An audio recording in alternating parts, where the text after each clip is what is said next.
are our greatest weapon of all. First step in solving any problem is recognizing there is one. It's time we started fresh. Pain isn't something we thought. All we can ever do for our heroes is remember them, and they gave up two lives, the one they were living and the one they would have lived.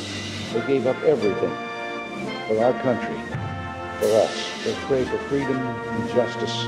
Some veterans not getting the timely care that they need. Less than 1% of Americans serving in uniform. Good news is that in recent years we've made historic investments to boost the VA budget.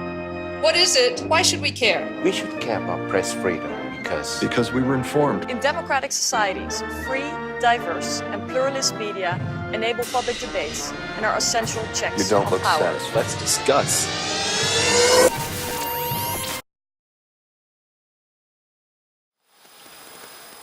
Hi guys. Hey, what's up? Welcome to Vet podcast. This is episode 6 and finally trying to get into applying for benefits. If this is your first time listening, thanks for coming. I hope you enjoy it. This podcast is produced every week. As a short reminder, Vet is a non-profit educational project dedicated to assist veterans with the adjustment to civilian life and to provide assistance in obtaining your VA and other available benefits that you've earned. Yeah, so let's get into the show and Hope you enjoy. yeah, hope you enjoy. So the question would be, how do I apply for benefits? What should I do? Where do I start? Definitely I got my VSO, but what's next? Yeah. Even though I got a VSO, I still would like to understand the whole process, what kind of forms I got to fill. So I want to just be on top of my game. So what's going on, what kind of documents I got to fill, what kind of processes I got to follow. Yeah, what to expect. Yeah, so in most cases, your advocate or VSO should notify the VA of the benefits you want as early as possible. It's not necessary to wait until you have the proper application form. A dated handwritten note is enough to start your claim and to preserve those days, or as they call it, effective day, at the early stage or at the earliest as possible. Yeah. Because every day delayed can mean another day of benefits lost forever. Yeah. If you were discharged less than 1 year ago, it is vital to apply before your first year is up, because special rules applies to you. Yeah, if you file within that first year of your ETS date or your discharge date, there's a potential that your start pay could go from when you ETS'd or when you got out of the military, so you could get a year of back pay right off the bat. Yeah, and then plus, I guess that would help me because Juro said that it took him like 3 years or 2 years for his claim. Yeah, 3 years when it was in the Oakland Regional. It was kind of at the time when claims were going through the roof and things were taking a lot longer. But yeah, it's somewhat of a common story that things could take long, even though nowadays it's a little different. They're moving a lot faster. Yeah, mine was like faster than 6 months, and it was pretty straightforward with CPA exam, so can't complain about that. VA did a great job, and thanks them for that. So if you're worried that the VA may decide your claim before you get all of your evidence, or before your advocate submits all the evidence, maybe you would want to submit that evidence as an amendment to your claim or as add up to your claim. Yeah. So, how it works. So the first part of it, say you don't have your records, you're going to order your records from archives.gov, or they're in a storage locker somewhere, or they're at your parents' house, and so you need more time to actually file it or get your things in order. You could do what they call an informal claim, and the informal claim will do exactly what he was saying about saving your effective date. You have 1 year to actually file your claim once you submit the informal claim. So you submit the informal claim, the VA Form 21-0966, to the regional VA office, and from a year from when they received it, you have a year to actually file that claim. If you file that claim within that year, your back pay will start from the date that informal claim was received. And so that gives you a little bit of time to move it without missing out on the fully developed process of it all. Yeah, I guess you just saving your place in the line. Yeah. Yeah, and he's basically saying I don't have my stuff in order, but I do plan on filing within a year. So yeah, so once you have your stuff in order, then you're going to file your formal application to get your benefits, and that's usually with the VA Form 21-526EZ for the most part, whether it's a fully developed claim or not. Say that year's coming up and you've been lazy or you just haven't been as successful as you thought you were going to be in getting your records, still file for it, because then you still got time to get those records, even though it'll be less than a year that you have now. Yeah, when you complete your formal application or VA Form 21-526, or it's called Application for Compensation and Pension. Not anymore. Not anymore? The old 526 was for both. Mm-hmm. The newer ones are just for the compensation. Okay. Yeah, and that's why you'll see the 21-526EZ. Easy. I like Yeah, yeah, easy. And that's literally just for the compensation. And really what we're talking about today is the compensation, not the pension part of it. Yeah, so here you go. So once you research something online and it doesn't match like with the reality, just follow advice of your advocate, of VSO. Yeah, because at least the VSO or the advocate should understand the newer forms and which ones that the VA is using. Yeah, so just ask your VSO probably to help you out organize all your stuff, and he might be able also to help you refresh your memory what happened. Sometimes even easy search through the documents might help you refresh your memory.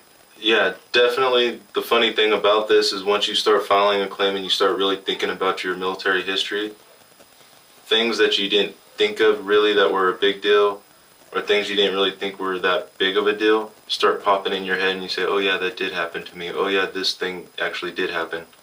And so you start thinking more and more. And so the more you deal with this claims process, the more you start thinking about your own military history and what that means to you. Yeah, and let's say you got a first answer from VA, or at least a letter from VA with your claim number. And then you move to another region or somewhere else, and apparently you decide to change your VSO. Always use one person. Just if you file all the documents through Joe or through, I don't know, Elizabeth from a different town, just do it from them. Just bring all your documents. Don't send them directly to VA. It might get confusing. Right. And say you do move to a different state and you use DAV in California, but now you're in Connecticut. If you stick with DAV, they should have some kind of ability to transfer those records so that service officer has an idea where you're sitting. And that's another good reason why you always get copies of what you're doing the day that you submit anything or you sign anything with that service officer, regardless of what group he's in. Because if anything happens, at least you could show that new guy, this is what I've done, this is where I'm at, and he could get an idea of where you're at so you don't get screwed over. Yeah, so what's next? I guess getting medical reports or records. Yeah, so if you're trying to do a fully developed claim, what you're trying to show is your 214, your military medical, and your current medical to show that those conditions are still affecting you. If you don't have that and you still file the claim, that first letter you'll get from the VA will say, we got your claim, we're working on it. Little one page, one paragraph, really doesn't say much of anything. Then eventually, more than likely the second letter you're going to get is going to be a few more pages thick with a few bullet points asking for more records and more proof for the conditions that you're claiming. And that's when you want to get your medical records, whether they're from an outside provider or through the VA. Okay, let's say I got all this stuff, and let's say I got a letter from VA, and they want to schedule me for CNP exam, or for, what is that, CNP exam? Yeah, CNP or CNP compensation pension exam, or in California what they do, I don't know about other states, but here we have MSLA and QTC that will judge you for the most part. What they're looking for is are you diagnosed with that condition? What's the severity of that condition? And can they tie it to your service in some kind of way? So if that outside examiner can tie it to your service and say more likely than not it's due to your service, you'll get it. If you don't have records for nothing and you're not diagnosed, you're going to get denied. Can I get those secret reports from them? Usually the QTC or MSLA guys or the CMP guys won't give you the records, but if you ask the federal building or if you go into the regional office and ask for that CMP exam, they should give it to you. Or you could call the 1-800-827-1000 number and ask for a copy of it, and they should send it to you. It's certainly your right at your medical records, but they're a little shy about giving that to you. What happens here nowadays? They just send you a CD, this PDF file. Yeah, and that's another thing. If, say you go to an outside group like Kaiser or something like that, and you ask for a copy of your medical records for your claim, and they just give you a CD, your best bet is to actually print that stuff out and submit paper copies to the VA. VA is really not trying to deal with CDs. So if you got records that you think are pretty good, print them out. Say you had a heart attack, something like that, and you're a Vietnam vet, and so you're going for the disability on your heart, and you know there's 1,000 medical records about your heart. You don't need all that. You just need to show that you're diagnosed with a heart condition and that you had surgery for it. That's it. Yeah, like from my experience, what happened to me, had issues with my back, and I couldn't get MRI for my back in a timely manner. So pretty much I had to wait not even a year, maybe about 2 years, just to get that MRI exam and put it into my record. So what I did, I went back to Belarus, where I'm from. Went to my uncle, he did an MRI on me, paid a private fee, got it all on CD, came back here to LA, brought that CD to my doctor, and what they did, they just imported all the images from that MRI scan into my file, and that's it. Because sometimes X-ray wouldn't give you the whole picture. Sometimes you need MRI or CAT scan, but it's it's my personal experience. Yours might be a little bit different. Yeah. And I would say remember that VA examiner is not paid to be on your side. He's not your friend. He's just there to act as your doctor. He got to report what he sees on you. Yeah, and so sometimes we as vets have issues with it because that doctor doesn't understand your military history, or he doesn't really understand the history of the military in general. And so a veteran will go in talking to this guy about his disabilities, and he's throwing acronyms at him and telling him this or that.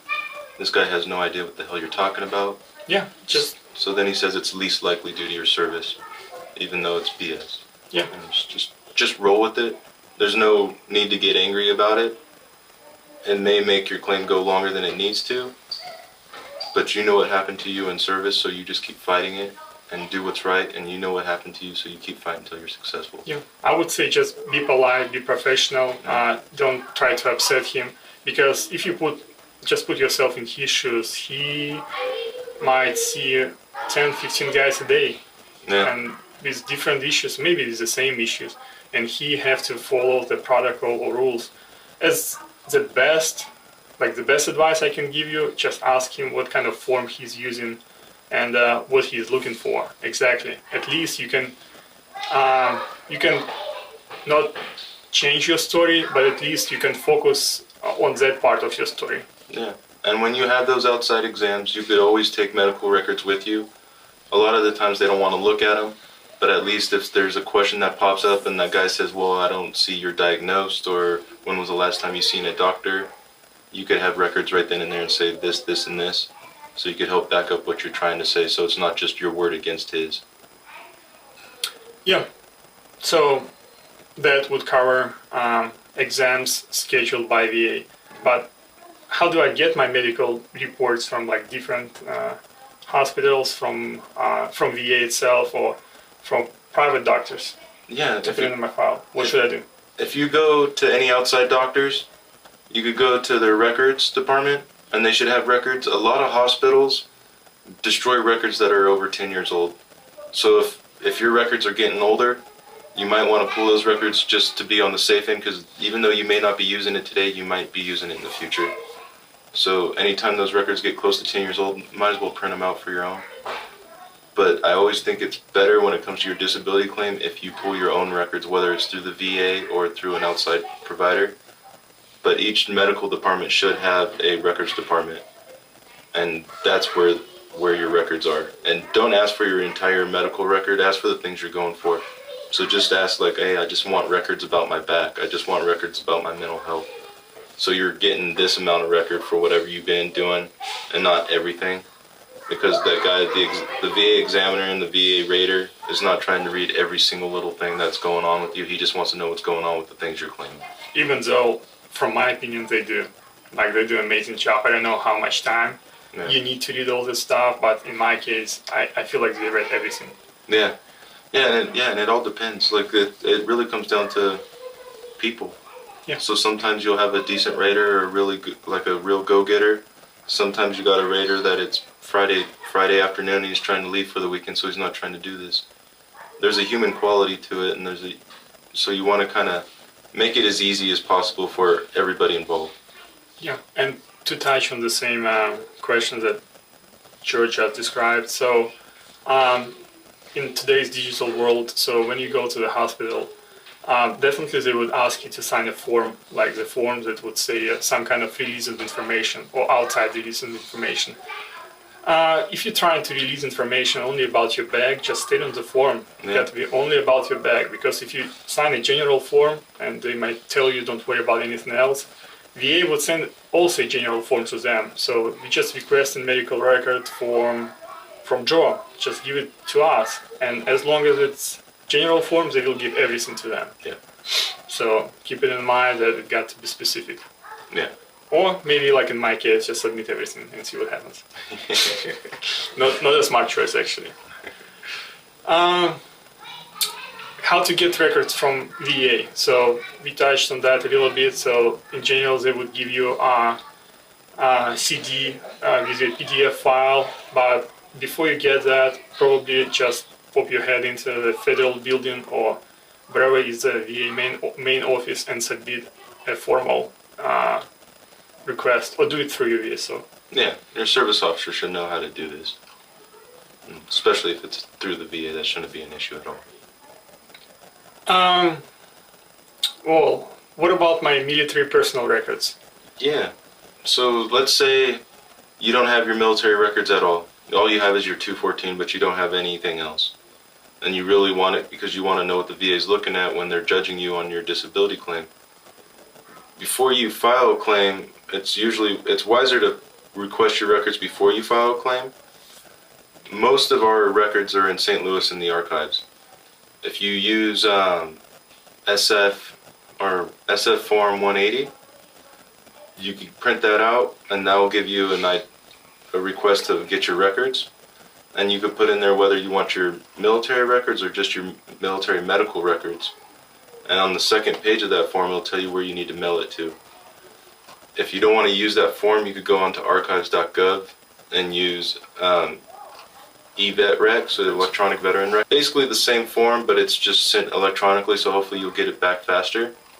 And what the archives will do is mail you a copy of your military records or what they have on you on file. If you're one of the older guys, your records might have been burnt up, especially if you're Korean War back. Some of the early 60s too. And they'll just tell you a little story like, hey, your records are burnt up, here's a copy of your discharge, even though it's on a different form now. But that's the way that you could order your records. One of the quicker and easier ways. And that'll take about a month, 2 months on average. They're usually fast. And you should get a manila envelope in the mail, however thick your records are. Yeah, that's pretty much it. Let's say your claim gets back and you disagree with your claim. The first step is to fill up notice of disagreement. I think, or not. Yeah, well, it kind of depends on why you were denied. If you were denied because you missed a medical exam, you could just simply request for a reconsideration due to missed medical exam. and that could be on a 21-4138, and that could kind of skate around the appeals process. But say they straight up deny you, you had all your records, you had all your proof, and you went to the medical exam and you did everything asked of you and they still denied you, you want to look at why they denied you. That's the major thing. It's not worth just getting mad because they said no to your back. You want to see why they denied you, whether it's because you missed an exam, whether you're not diagnosed, whether they said it's not due to your service or not, or that you don't have an issue anymore. So let's say you got that letter, and like I moved back, for example, to Guam, and my mom gets the letter, and I come back 1 year later. So is it too late? Is a deadline to file? If you're trying to file a notice of disagreement, and it's a year after that denial, your best bet at that point would probably looking into like a clear, unmistakable error or CUE. Those are somewhat rare. If there's no clear errors in their decision of denying you, then more than likely you'll probably start over. Yep.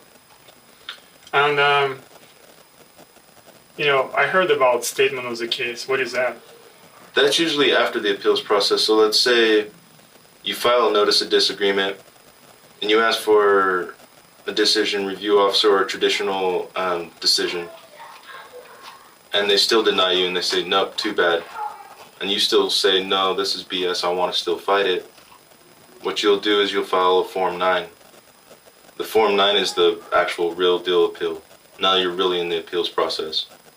Once you get into that appeals process and let's say they deny you again for whatever reason, then they'll give you a statement of the case saying, this is why we keep denying you. And then after that, you could pick which one you want, whether you want to go to Washington, D.C. and talk to a judge, whether you want to do a traveling board, which will take forever. And the quicker one is more than likely doing the live video conference at a federal building. That you're just talking to a VA judge face-to-face over a television screen. That's cool. And usually moves faster. And the cool thing about the whole VA process, even though at this point, once you get to that level of appeal, you've probably been waiting a long time, the VA judges seem to be really cool with trying to tell you what you need. So if there's something missing, he'll tell you, I need a letter from a doctor saying this, or I need some proof of this. And if you give me this proof in so many days, I will grant your claim. Yeah. So pretty much that's a sneak peek into appeal, but that's a completely different topic. Yeah, we'll definitely dig into appeals in more depth because there is a lot to go there. And I think right now, what we're dealing with when it comes to the VA and claims in general is there is a lot of denials right now. And so even though the claims in the VA system are down and they're moving fast, the appeals is kind of going through the roof right now. And so a lot of you guys are going to have questions about how the appeals process works, and I think we should really dig into that. Well, that's it for today. Thanks, folks. Thanks for listening. Come back often and feel free to subscribe on iTunes, YouTube, Twitter, or Facebook. And all links to those social networks are in podcast notes. Thank you. Yeah.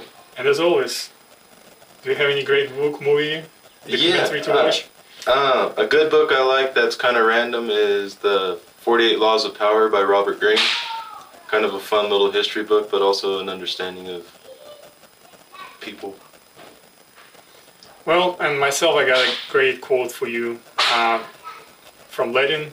It says, "Si vis pacem para bellum," which translates as, if you want peace, prepare for war.